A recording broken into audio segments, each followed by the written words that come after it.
Hello friends, welcome to GK mind game. ಪ್ರಶ್ನೆಗಳ ಸಂಪೂರ್ಣ ಮಾಹಿತಿಗಾಗಿ ವಿಡಿಯೋನ ಎಲ್ಲೂ ಸ್ಕಿಪ್ ಮಾಡದೆ ಕಂಪ್ಲೀಟಾಗಿ ನೋಡಿ. ಇವತ್ತಿನ ಪ್ರಶ್ನೆಗಳಲ್ಲಿ ಮೊದಲನೇ ಪ್ರಶ್ನೆ, ಸುಕ್ಕುಗಳು ಮೊಡವೆಗಳನ್ನು ತಡೆದು ಚರ್ಮವನ್ನು ಯೌವನದಿಂದಿರುವಂತೆ ನೋಡಿಕೊಳ್ಳುವ ಹಣ್ಣು ಯಾವುದು? ಆಪ್ಷನ್ಸ್: ಎ ಪರಂಗಿ, ಬಿ ದಾಳಿಂಬೆ, ಸಿ ಸೇಬು, ಡಿ ಬೆಣ್ಣೆಹಣ್ಣು.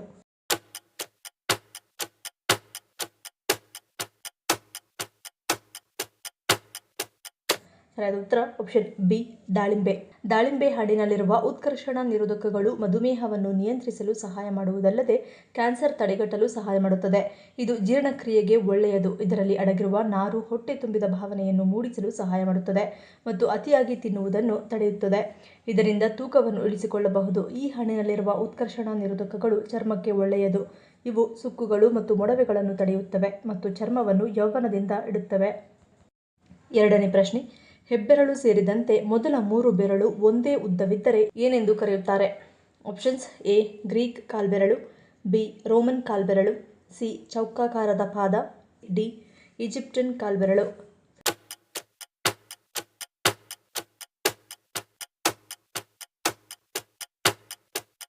ಸರಿಯಾದ ಉತ್ತರ ಆಪ್ಷನ್ ಬಿ ರೋಮನ್ ಕಾಲ್ಬೆರಳು.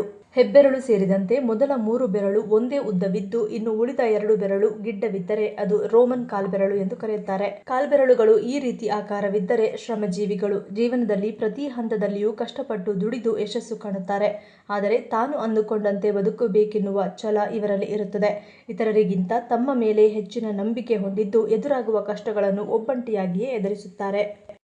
ಮೂರನೇ ಪ್ರಶ್ನೆ, ನಮ್ಮ ದೈನಂದಿನ ಆಹಾರದಲ್ಲಿ ನಿಯಮಿತವಾಗಿ ಹುಣಸೆ ಹಣ್ಣನ್ನು ಬಳಸುವುದರಿಂದಾಗುವ ಪರಿಣಾಮವೇನು?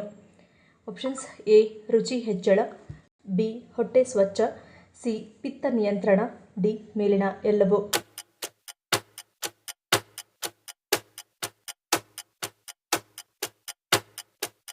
ಸರಿಯಾದ ಉತ್ತರ ಆಪ್ಷನ್ ಬಿ ಹೊಟ್ಟೆ ಸ್ವಚ್ಛ. ಪೌಷ್ಟಿಕ ಸತ್ವಗಳ ಜೊತೆಗೆ ಇದು ಆಂಟಿ ಇನ್ಫ್ಲಮೇಟರಿ, ಆಂಟಿಬಯೋಟಿಕ್ ಮತ್ತು ಆಂಟಿ ಆಕ್ಸಿಡೆಂಟ್ಗಳನ್ನು ಹುಣಸೆ ಹಣ್ಣು ಹೊಂದಿದೆ. ಈ ಎಲ್ಲ ಕಾರಣಗಳಿಂದಾಗಿ ಹುಣಸೆ ಹಣ್ಣು ಹೃದಯದ ಆರೋಗ್ಯಕ್ಕೆ ಬಹಳ ಒಳ್ಳೆಯದು ಎಂದು ಹೇಳುತ್ತಾರೆ. ಹುಣಸೆ ಹಣ್ಣಿನಲ್ಲಿ ಆಂಟಿವೈರಲ್ ಮತ್ತು ಆಂಟಿಫಂಗಲ್ ಗುಣಲಕ್ಷಣಗಳು ಹೆಚ್ಚಾಗಿರುವುದರಿಂದ ಮಲೇರಿಯಾದಂತಹ ಜ್ವರವನ್ನು ಸುಲಭವಾಗಿ ನಿಯಂತ್ರಣ ಮಾಡಿಕೊಳ್ಳಬಹುದು.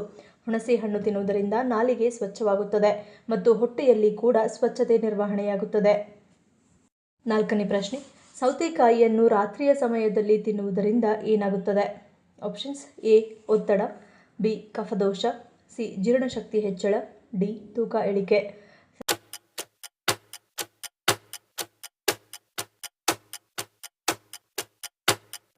ಸರಿಯಾದ ಉತ್ತರ ಆಪ್ಷನ್ ಎ ಮತ್ತು ಬಿ. ಸೌತೆಕಾಯಿಯನ್ನು ರಾತ್ರಿ ತಿನ್ನುವುದರಿಂದ ಕಫದೋಷದ ಸಮಸ್ಯೆಯನ್ನು ಹೆಚ್ಚುವಂತೆ ಮಾಡುತ್ತದೆ. ಸೌತೆಕಾಯಿಯಲ್ಲಿ ನೀರಿನ ಪ್ರಮಾಣ ಹೆಚ್ಚಿರುವುದೇ ಇದಕ್ಕೆ ಕಾರಣ. ಅಷ್ಟೇ ಅಲ್ಲ, ಇದರ ಪರಿಣಾಮ ಕೂಡ ತಂಪಾಗಿದೆ. ರಾತ್ರಿಯಲ್ಲಿ ಸೌತೆಕಾಯಿಯನ್ನು ತಿನ್ನುವುದರಿಂದ ಶ್ವಾಸಕೋಶದಲ್ಲಿ ಲೋಳೆಯ ಶೇಖರಣೆಯ ಸಮಸ್ಯೆ ಉಂಟಾಗುತ್ತದೆ. ರಾತ್ರಿಯ ಸಮಯ ಸೌತೆಕಾಯಿ ತಿನ್ನುವುದರಿಂದ ನಿಮ್ಮ ಕರುಳಿನ ಚಲನೆಯ ಮೇಲೆ ಒತ್ತಡವನ್ನು ಉಂಟು ಮಾಡುವ ಸಾಧ್ಯತೆ ಇದೆ. ಇದರಿಂದಾಗಿ ನಿಮ್ಮ ನಿದ್ರೆಗೆ ತೊಂದರೆಯಾಗಬಹುದು ಮತ್ತು ಆಗಾಗ್ಗೆ ಮೂತ್ರವಿಸರ್ಜನೆ ಸಮಸ್ಯೆ ಕಾಣಿಸಿಕೊಳ್ಳಬಹುದು. ಸೌತೆಕಾಯಿಯು ರಾತ್ರಿಯಲ್ಲಿ ದೇಹಕ್ಕೆ ತಂಪು ನೀಡುತ್ತದೆ ಮತ್ತು ಕಫದೋಷದ ಸಮಸ್ಯೆಯನ್ನು ಹೆಚ್ಚಿಸುತ್ತದೆ. ಒಟ್ಟಾರೆಯಾಗಿ ನೀವು ರಾತ್ರಿಯಲ್ಲಿ ಸೌತೆಕಾಯಿ ಸೇವಿಸುವುದನ್ನು ತಪ್ಪಿಸುವುದು ಉತ್ತಮ. ಐದನೇ ಪ್ರಶ್ನೆ, ಕಪ್ಪು ಅರಿಶಿಣವನ್ನು ಬಳಸುವುದರಿಂದಾಗುವ ಪ್ರಯೋಜನವೇನು? ಆಪ್ಷನ್ಸ್: ಎ ಇಮ್ಯುನಿಟಿ ಹೆಚ್ಚಳ, ಬಿ ಕ್ಯಾನ್ಸರ್ ತಡೆ, ಸಿ ಶುಗರ್ ಬರುವುದಿಲ್ಲ, ಡಿ ಸೋಂಕು ನಿಯಂತ್ರಣ.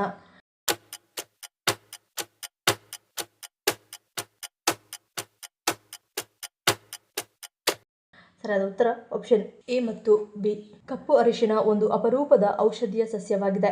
ಕತ್ತರಿಸಿದಾಗ ನೀಲಿ ಮತ್ತು ನೇರಳೆ ಬಣ್ಣದಲ್ಲಿ ಕಾಣುವ ಈ ಕಪ್ಪು ಅರಿಶಿಣವು ರೋಗನಿರೋಧಕ ಶಕ್ತಿಯನ್ನು ಹೆಚ್ಚಿಸುವುದಲ್ಲದೆ ಕ್ಯಾನ್ಸರ್ನಂತಹ ಗುಣಪಡಿಸಲಾಗದ ಕಾಯಿಲೆಗಳ ಚಿಕಿತ್ಸೆಯಲ್ಲಿಯೂ ಇದನ್ನು ಬಳಸಲಾಗುತ್ತದೆ. ಭಾರತದಲ್ಲಿ ಆಯುರ್ವೇದ ಮತ್ತು ಪ್ರಕೃತಿ ಚಿಕಿತ್ಸೆಗೆ ಒಲವು ಇದ್ದುದರಿಂದ ಔಷಧೀಯ ಗುಣವುಳ್ಳ ಈ ಕಪ್ಪು ಅರಿಶಿಣಕ್ಕೆ ಭಾರತೀಯ ಮಾರುಕಟ್ಟೆಯಲ್ಲಿ ಉತ್ತಮ ಬೇಡಿಕೆಯೂ ಇದೆ. ಆರನೇ ಪ್ರಶ್ನೆ, ಭಾರತದ ಯಾವ ರಾಜ್ಯದಲ್ಲಿ ಬಿದಿರಿನಿಂದ ಸಾಕ್ಸ್ ಅನ್ನು ತಯಾರಿಸಲಾಗುತ್ತಿದೆ?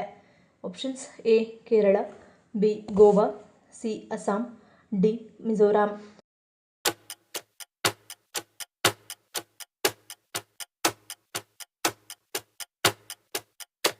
ಸರಿಯಾದ ಉತ್ತರ ಆಪ್ಷನ್ ಸಿ. ಅಸ್ಸಾಂ. ಬಿದಿರಿನಿಂದ ತಯಾರಿಸಿದ ಈ ಸಾಕ್ಸ್ಗಳು ಔಷಧೀಯ ಗುಣಗಳನ್ನು ಹೊಂದಿವೆ. ಬಿದಿರಿನಿಂದ ತಯಾರಿಸಿದ ಸಾಕ್ಸ್ಗಳು ಮಧುಮೇಹಿಗಳಿಗೆ ಬಹಳ ಉಪಯುಕ್ತವಾಗಿವೆ. ಅಸ್ಸಾಂನಲ್ಲಿ ಬಿದಿರು ಹೇರಳವಾಗಿ ಬೆಳೆಯುತ್ತದೆ. ಬಿದಿರಿನ ನಾರು ಮತ್ತು ಅಲೋವೆರಾ ಸಂಯೋಜನೆಯಿಂದ ತಯಾರಿಸಲಾಗುವ ಈ ಕಾಲುಚೀಲಗಳು ತುಂಬಾ ಆರಾಮದಾಯಕವಾಗಿವೆ.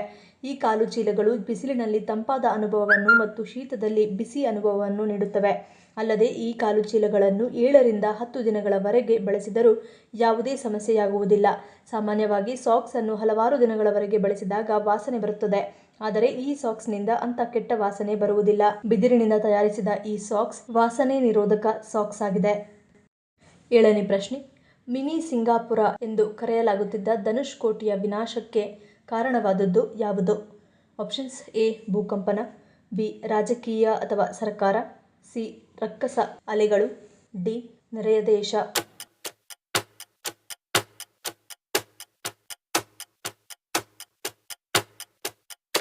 ಸರಿಯಾದ ಉತ್ತರ ಆಪ್ಷನ್ ಸಿ. ರಕ್ಕಸ ಅಲೆಗಳು. ಧನುಷ್ಕೋಟಿ ಗ್ರಾಮವು ತಮಿಳುನಾಡಿನ ಪ್ರಸಿದ್ಧ ಪುಣ್ಯಕ್ಷೇತ್ರವಾದ ರಾಮೇಶ್ವರಂನಿಂದ ಸುಮಾರು 19 ಕಿಲೋಮೀಟರ್ ದೂರದಲ್ಲಿರುವ ಪಂಬನ್ ದ್ವೀಪದಲ್ಲಿದೆ. ಶ್ರೀಲಂಕಾವನ್ನು ಸಂಪರ್ಕಿಸುವ ರಾಮ ಸೇತುವೆ ಕೂಡ ಇದೇ ಗ್ರಾಮದಲ್ಲಿದೆ. 1964ರ ಡಿಸೆಂಬರ್ 23ರ ಸಂಜೆ ಭಾರೀ ಗಾಳಿಯೊಂದಿಗೆ ಸಾಧಾರಣ ಮಳೆ ಆರಂಭವಾಯಿತು. ಸಮಯ ಕಳೆದಂತೆ ಗಾಳಿಯ ವೇಗ ಮತ್ತಷ್ಟು ಹೆಚ್ಚಾಯಿತು. ಸಮುದ್ರದಲ್ಲಿ ಪ್ರಕ್ಷುಬ್ಧತೆಯು ಹೆಚ್ಚುತ್ತಿತ್ತು. ಕತ್ತಲು ಕವಿಯುತ್ತಿದ್ದಂತೆ ಮಳೆ ಜೋರಾಯಿತು. ಬಿರುಗಾಳಿ ಮತ್ತು ಮಳೆಯಿಂದಾಗಿ ಜನರು ಮತ್ತು ಅಧಿಕಾರಿಗಳು ತಮ್ಮ ಮನೆಗಳಲ್ಲಿ ಸೇರಿದ್ದರು. ಮಧ್ಯರಾತ್ರಿ ಕಳೆದರೂ ಪರಿಸ್ಥಿತಿಯಲ್ಲಿ ಯಾವುದೇ ಬದಲಾವಣೆ ಆಗಲಿಲ್ಲ. ಸ್ವಲ್ಪ ಹೊತ್ತಿನಲ್ಲಿ ಬೆಳಗಾಗುತ್ತಿದ್ದಂತೆ ರಕ್ಕಸ ಅಲೆಗಳು ಧನುಷ್ಕೋಟಿಯನ್ನು ಸುತ್ತುವರೆದವು. ಮನೆಗಳ ಮೇಲೆ ನಿರ್ದಯವಾಗಿ ದಾಳಿ ನಡೆಸಿದವು.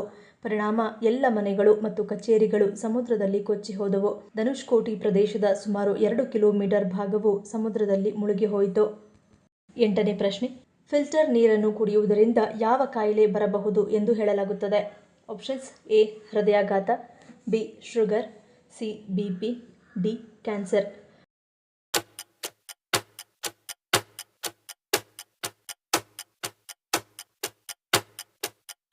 ಸರಿಯಾದ ಉತ್ತರ ಆಪ್ಷನ್ ಡಿ. ಕ್ಯಾನ್ಸರ್.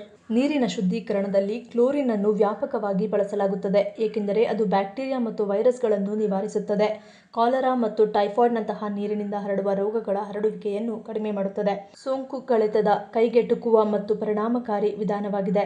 ಆದಾಗ್ಯೂ ಕ್ಲೋರಿನ್ ನೀರಿನಲ್ಲಿರುವ ಸಾವಯವ ಪದಾರ್ಥಗಳೊಂದಿಗೆ ಪ್ರತಿಕ್ರಿಯಿಸಿ ಇತರ ಉಪ ಉತ್ಪನ್ನಗಳನ್ನು ರೂಪಿಸುತ್ತದೆ. ಇದು ಗಂಭೀರ ಆರೋಗ್ಯಾಪಾಯಗಳನ್ನು ಉಂಟುಮಾಡಬಹುದು. ಕುಡಿಯುವ ನೀರಿನಲ್ಲಿ ನೈಟ್ರೇಟ್ಗಳು ಮತ್ತು ಟಿಎಚ್ಎಂಗಳಿಗೆ ದೀರ್ಘಕಾಲದವರೆಗೆ ಒಡ್ಡಿಕೊಳ್ಳುವುದರಿಂದ ಕ್ಯಾನ್ಸರ್ ಅಪಾಯ ಹೆಚ್ಚಾಗುತ್ತದೆ. ಸಂಸ್ಕರಿಸಿದ ನೀರಿಗಿಂತ ಫಿಲ್ಟರ್ ಮಾಡಿದ ನೀರು ಸುರಕ್ಷಿತವಾಗಿದ್ದರೂ ಕ್ಲೋರಿನ್ ಉಪ ಉತ್ಪನ್ನಗಳು ಮತ್ತು ನೈಟ್ರೇಟ್ಗಳಂತಹ ರಾಸಾಯನಿಕ ಮಾಲಿನ್ಯಕಾರಕಗಳ ಬಗ್ಗೆ ತಿಳಿದಿರುವುದು ಬಹಳ ಮುಖ್ಯ. ಈ ವಸ್ತುಗಳಿಗೆ ದೀರ್ಘಕಾಲದವರೆಗೆ ಒಡ್ಡಿಕೊಳ್ಳುವುದರಿಂದ ಕ್ಯಾನ್ಸರ್ ಅಪಾಯ, ವಿಶೇಷವಾಗಿ ಪ್ರಾಸ್ಟೇಟ್, ಮೂತ್ರಕೋಶ ಮತ್ತು ಕೋಲನ್ ಕ್ಯಾನ್ಸರ್ಗಳು ಹೆಚ್ಚಾಗಬಹುದು. 9ನೇ ಪ್ರಶ್ನೆ. ಯಾವ ಸಮಸ್ಯೆ ಇರುವವರು ಲಕ್ಷ್ಮಣ ಫಲವನ್ನು ಸೇವಿಸಬಾರದು ಎನ್ನುತ್ತಾರೆ? Options: A. BP, B. Kidney stone, C. ಮಲಬದ್ಧತೆ, ಡಿ. ನರ ಸಮಸ್ಯೆ.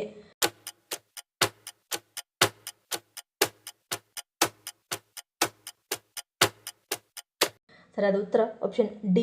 ನರ ಸಮಸ್ಯೆ.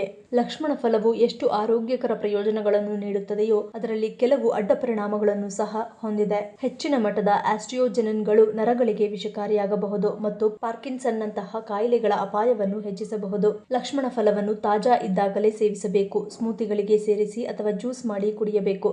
ಉತ್ಕರ್ಷಣ ನಿರೋಧಕಗಳಲ್ಲಿ ಸಮೃದ್ಧವಾಗಿರುವ ಈ ಹಣ್ಣು ಬ್ಯಾಕ್ಟೀರಿಯಾದ ಸೋಂಕಿನಿಂದ ರಕ್ಷಿಸುತ್ತದೆ ಮತ್ತು ಮಧುಮೇಹವನ್ನು ನಿಯಂತ್ರಿಸುತ್ತದೆ, ಹೃದಯಾಘಾತವನ್ನು ಸಹ ತಡೆಯುತ್ತದೆ. ಆದರೆ ನರ ಸಮಸ್ಯೆ ಇರುವವರು ಯಾವುದೇ ಕಾರಣಕ್ಕೂ ಲಕ್ಷ್ಮಣ ಫಲವನ್ನು ಸೇವಿಸದೇ ಇರುವುದು ಉತ್ತಮ.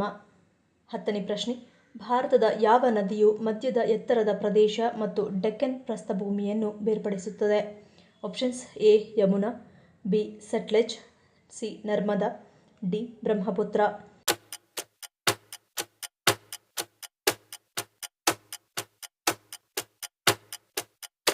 ಸರಿಯಾದ ಉತ್ತರ ಆಪ್ಷನ್ ಸಿ. ನರ್ಮದಾ. ನರ್ಮದಾ ನದಿಯು ಭಾರತದ ಒಂದು ಪ್ರಮುಖ ನದಿಯಾಗಿದ್ದು ಪೂರ್ವದಿಂದ ಪಶ್ಚಿಮಕ್ಕೆ ಹರಿಯುತ್ತದೆ. ಇದು ದೇಶದ 2 ಪ್ರಮುಖ ಭೂರೂಪಗಳನ್ನು ಬೇರ್ಪಡಿಸುತ್ತದೆ: ಮಧ್ಯದ ಎತ್ತರದ ಪ್ರದೇಶಗಳು ಮತ್ತು ಡೆಕ್ಕನ್ ಪ್ರಸ್ಥಭೂಮಿ. ಈ ನದಿಯು ಉತ್ತರದಲ್ಲಿ ವಿಂಧ್ಯ ಶ್ರೇಣಿ ಮತ್ತು ದಕ್ಷಿಣದಲ್ಲಿ ಸತ್ಪುರ ಶ್ರೇಣಿ ಎಂಬ 2 ಪರ್ವತ ಶ್ರೇಣಿಗಳ ನಡುವೆ ಹರಿಯುತ್ತದೆ. ಈ ಪ್ರಶ್ನೆಗಳಲ್ಲಿ ನೀವು ಎಷ್ಟು ಪ್ರಶ್ನೆಗಳಿಗೆ ಸರಿ ಉತ್ತರವನ್ನು ಕೊಟ್ಟರೆ ಅನ್ನೋದನ್ನು ಕಮೆಂಟ್ ಮಾಡಿ ತಿಳಿಸಿ. ಈ ವಿಡಿಯೋ ನಿಮ್ಗೆ ಇಷ್ಟ ಆಗಿದ್ರೆ ಮರಿದೇ ಲೈಕ್ ಮಾಡಿ, ಶೇರ್ ಮಾಡಿ, ಸಬ್ಸ್ಕ್ರೈಬ್ ಮಾಡಿ. ನನ್ನ ಚಾನಲ್ನ ಇನ್ನೂ ಸಬ್ಸ್ಕ್ರೈಬ್ ಮಾಡಿದೆ ಹಾಗೆ ವಿಡಿಯೋಸ್ ನೋಡ್ತಿದ್ರೆ ಪ್ಲೀಸ್ ಸಬ್ಸ್ಕ್ರೈಬ್ ಮಾಡಿ, ಸಪೋರ್ಟ್ ಮಾಡಿ. ಮತ್ತೊಂದು ಇಂಟ್ರೆಸ್ಟಿಂಗ್ ವಿಡಿಯೋನಿಗೆ ಸಿಗ್ತೀನಿ. Until love you all, take care.